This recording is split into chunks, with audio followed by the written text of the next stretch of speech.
Hi students, അപ്പോൾ ജോസയുടെ second allotment trial allotment ആണ് ഇന്നലെ വന്നിട്ടുള്ളത്. അപ്പോൾ അത് ഒരിക്കലും ഒരു ഒറിജിനൽ ആയിട്ടുള്ള ഫൈനൽ അലോട്ട്മെന്റ് അല്ല. അപ്പോൾ കഴിഞ്ഞ തവണ കുറേ പേർക്ക് സീറ്റ് കിട്ടിയിട്ടുണ്ടായിരുന്നു.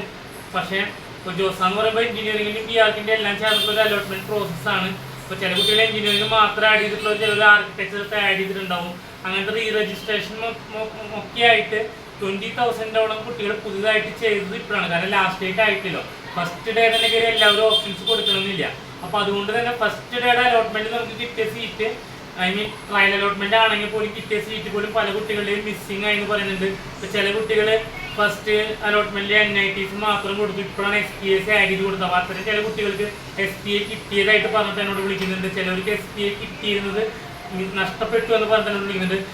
അപ്പോൾ അതൊക്കെ ഒരു കൺഫ്യൂസിങ് ആയിട്ടുള്ള കാര്യങ്ങളാണ്. നിങ്ങൾ ടെൻഷൻ അടിക്കേണ്ട കാര്യമില്ല. നിങ്ങൾക്ക് ഇൻട്രസ്റ്റ് ആയിട്ടുള്ള എല്ലാ കോളേജും ഓപ്ഷൻസിൽ കൊടുക്കാൻ ശ്രമിക്കുക. ഇന്ന് വൈകിട്ടത്തോടുകൂടി ചോയ്സ് ലോക്കിങ് സ്റ്റാർട്ടാവും.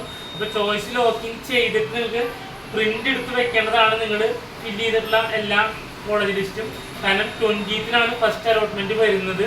അപ്പോൾ 20th അലോട്ട്മെന്റ് വരുന്നതോട് കൂടിയിട്ടാണ് ഇത്തവണത്തെ ആക്ച്വൽ ട്രെൻഡ് അല്ലെങ്കിൽ സിനാരിയോ നമുക്ക് മനസ്സിലാക്കാനായിട്ട് സാധിക്കുകയുള്ളൂ. ഇപ്പോൾ ലാസ്റ്റ് റാങ്ക് ഡീറ്റെയിൽസ് അനാലിസിസ്, അതുപോലെ തന്നെ കിട്ടാനുള്ള സാധ്യതകൾ, ഇതെല്ലാം നമ്മൾ നമ്മുടെ ചാനലിലൂടെ അപ്ഡേറ്റ് ചെയ്യുന്നതായിരിക്കും. പല കുട്ടികളും SPA Bhopal, SPA Vijayawada, SPA Delhi ഇതുമായി ബന്ധപ്പെട്ടിട്ട്, അതുപോലെ തന്നെ NIT കാലിക്കറ്റ് ഇതുമായി ബന്ധപ്പെട്ടിട്ടുള്ള സൗകര്യങ്ങളെ പറ്റിയൊക്കെ ചോദിച്ച് വിളിക്കേണ്ടായിരുന്നു. അപ്പോൾ നമ്മുടെ കുട്ടികളുടെ അന്വേഷിച്ച് അവിടുത്തെ ഡീറ്റെയിൽസ് എല്ലാം കളക്ട് ചെയ്ത് ഞാൻ അപ്ലോഡ് ചെയ്തിട്ട് പല വീഡിയോസും ചാനലിൽ അവൈലബിൾ ആണ്.